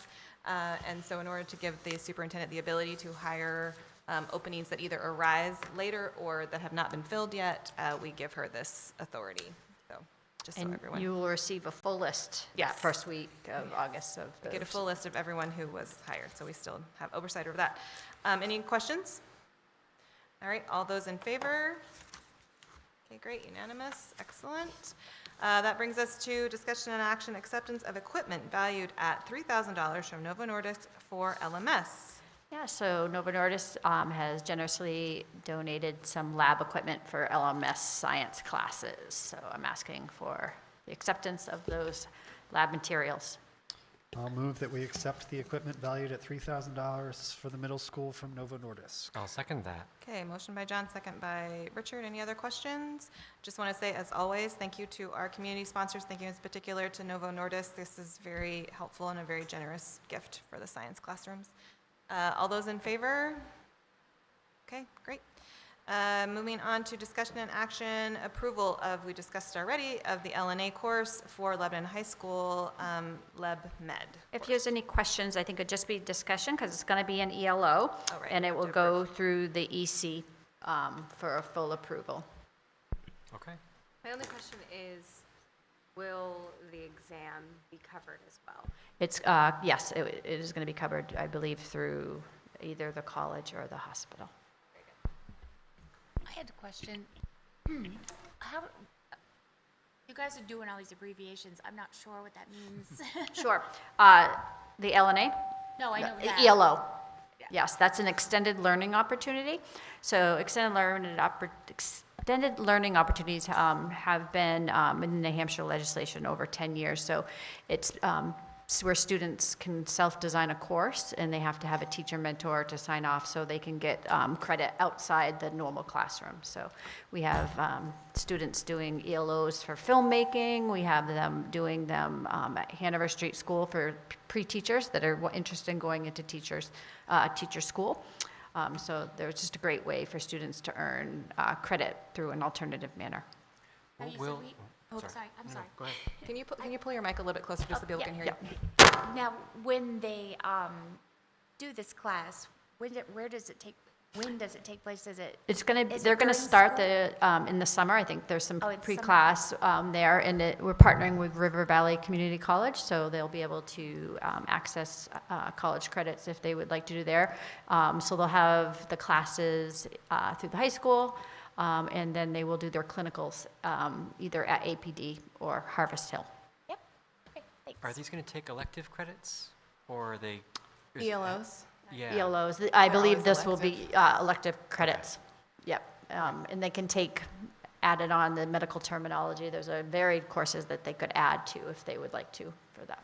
Okay, cool. And some of them, so like our externship, those credits are like science, math. Right, and, that's why I was asking. Right, and so they can get different credit depending on what they work out with the ELO coordinator. And in this okay. case, the class is like, because it's they'll depend on what they decide to do, but that's almost always written. But when we run this through EC and turn it, more formalize it. Yeah, we when might it be able becomes a to- course It would be- versus, it would be it's going to credit. become a regular course versus an and ELO. we would decide Okay, where it that's cool. finds. That's where cool. we would decide where it falls. They would decide where it falls, and we'd approve that.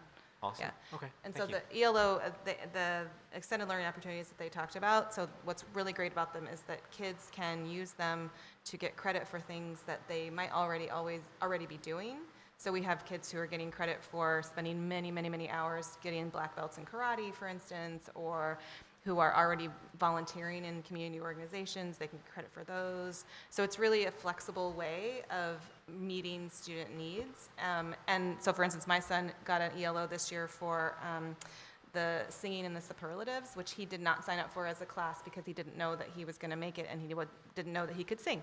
And so he discovered this, and so he was able to get credit by meeting after school with the chorus teacher and a group of other students instead of going to the class, which was a really good flexible thing for him to be able to make that happen. So it's a very good program for our high school, and our ELO coordinator is awesome. She's really good at it. So. Sure. We do that a lot. And I apologize, I will stop my Yes. acronyms. I'm usually pretty good about that. But I gave you the LNA, ELO, and LebMed, and all in one. All right, so just discussion, we don't need to approve Nope. that. And you'll know that it will be coming through EC in the fall. Okay, that brings us to policy. We have a couple of policies for first reading. So we have 3 policies today that come out of the New Hampshire School Boards Association spring update. I say sweltering. The rest we're going to get to in July, but we managed to get 3 of them out of here. ACD is religious neutrality and religious accommodations, which was recommended. It's a new policy for us. We tried to keep it as neutral as possible. EBCG, communicable infectious diseases. This is also a new policy. Yes, this is a new policy as well.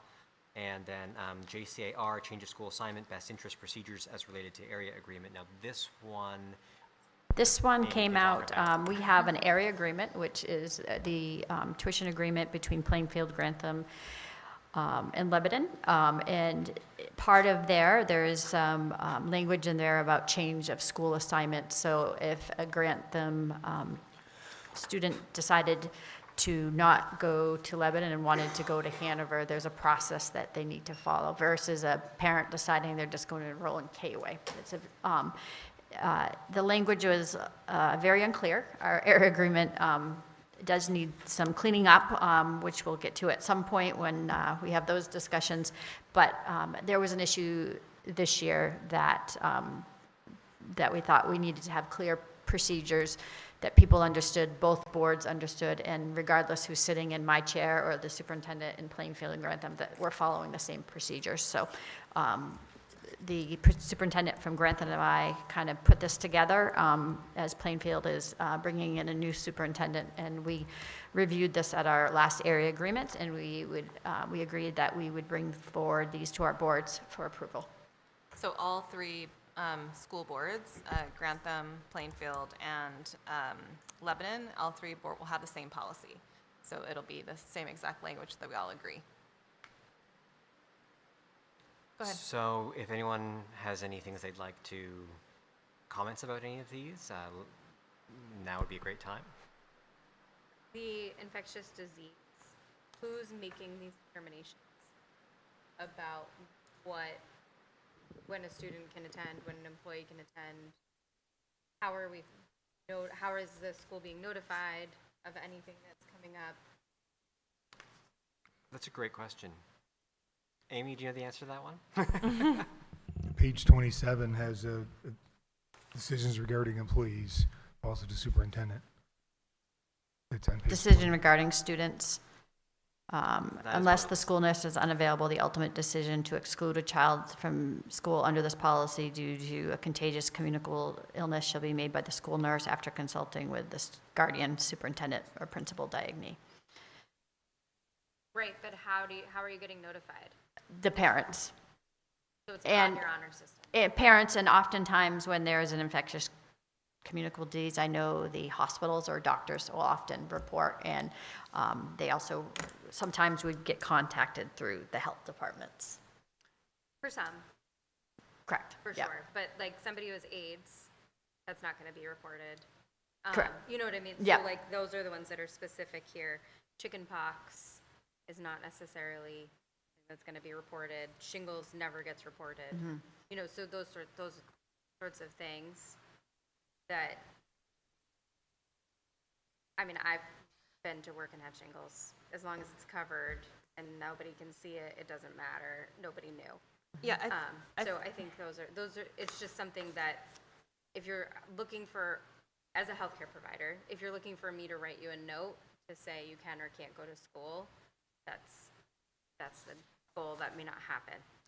I think that what we looked at when we were looking at it is that it is, if it's basically if symptoms are such that they are manifesting themselves at school, that you would be obvious that you had some sort of communicable disease, that would be the time when it would be implemented, or like, because otherwise you're right, like no one's going to tell anyone if they have shingles or AIDS or many of these things, right? But if there's bodily fluids that are being exchanged, or those kinds of things, or if a child is like seizuring or fainting, or those sorts of things, that would be something where we would say, okay, we feel like this is, after we consult with the parents to get more information about it, that's when they'd be following this policy. So you're right, like this is not make anything that is already illegal with regard to notifications about diseases legal, right? It doesn't change our approach to those things at all. And we currently don't have a policy that you stay home from school when you're sick, or don't stay home. We from do school. have a policy if you have a fever. Fever or vomiting. Right. It's supposed to be 24 hours. So wouldn't this fall under that policy? It's a very good question. That is a really good question. I'll have to examine that because I don't know the answer Like, right now. could we just do, I'm sorry, now that you've Like, done all so- this so we- work, so but we- could no, we we- do an addendum to the one that we already have? I mean, EBCG is not a new policy for us. No, it's not a It new was passed policy in because this is 2022. an existing, We're just adding a couple of lines, from the update from the RSAs. yeah, down here in section B2D1, heaven's sake, under decisions regarding students, we're adding that a student with excessive absences due to communicable disease can be given a reprieve from other board policies relative to excessive student absences, so that students who do the responsible thing and stay home with these aren't penalized for it. Right. And then further down, The main one this came for is that we can't force students required to wear masks again. Yeah. This is where the original RSA came from, for us to have to revise this. we can recommend it strongly, but we can't require it.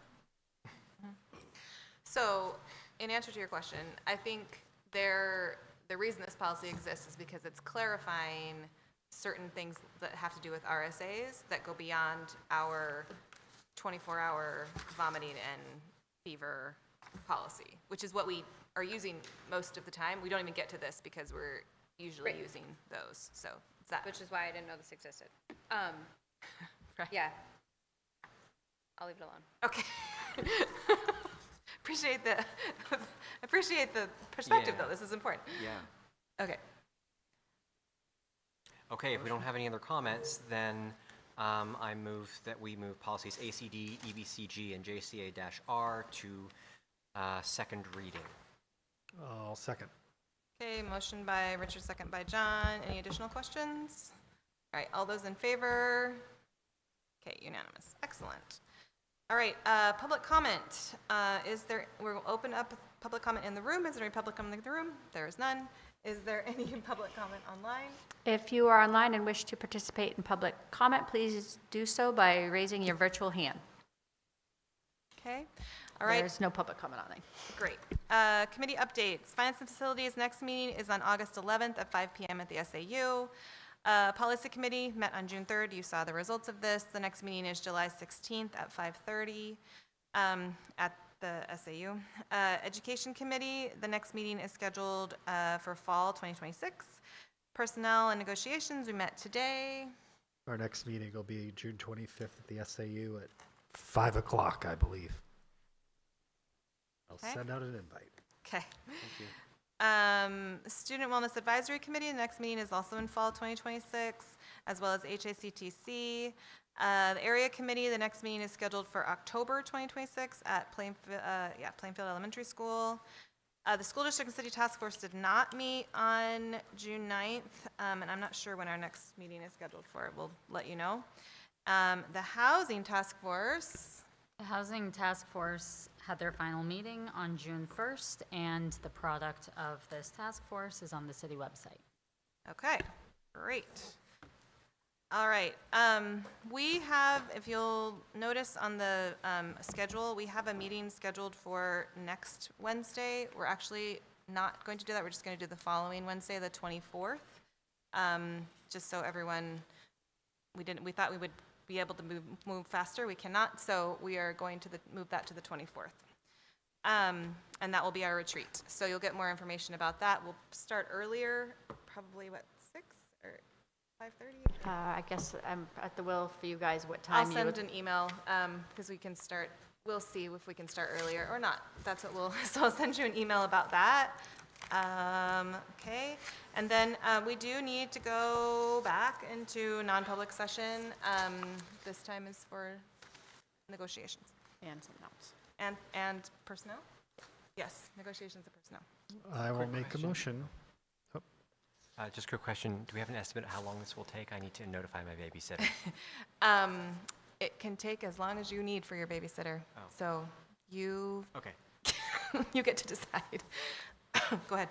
I'll make a motion that we go into non-public under RSA 91A3 2A and D. I'll second. All right, motion by John, second by Joe. Roll call vote, Joe? Yes. Carrie? Yes. Richard? Yes. Tia? Yes. John? Yes. I'm a yes. Candy? Layla? Yes. Okay, all right. Just for people online, we will return from non-public and close this meeting, just so everyone knows.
He's still recording, I think. Yes. So I thank you. All right, I'd like to call the meeting back to order at 9:26. And I'm going to make a motion that we not include the motion and vote taken in non-public because wait, hold on. I'm actually gonna have you repeat that. I am making a motion that we not include the motion and vote in non-public because it adversely affects the reputation of an individual. Okay, motion by John. I'll second. Second by Tia. All right, does it have to be a roll call vote to do that? No? It's a public Okay, vote. so it's a public vote. Any further discussion? All right, all those in favor? It's unanimous. Okay, great, thank you. Anything else? Important dates and district announcements. Our next school board retreat, I already said, is on June 24th. Is there any other business?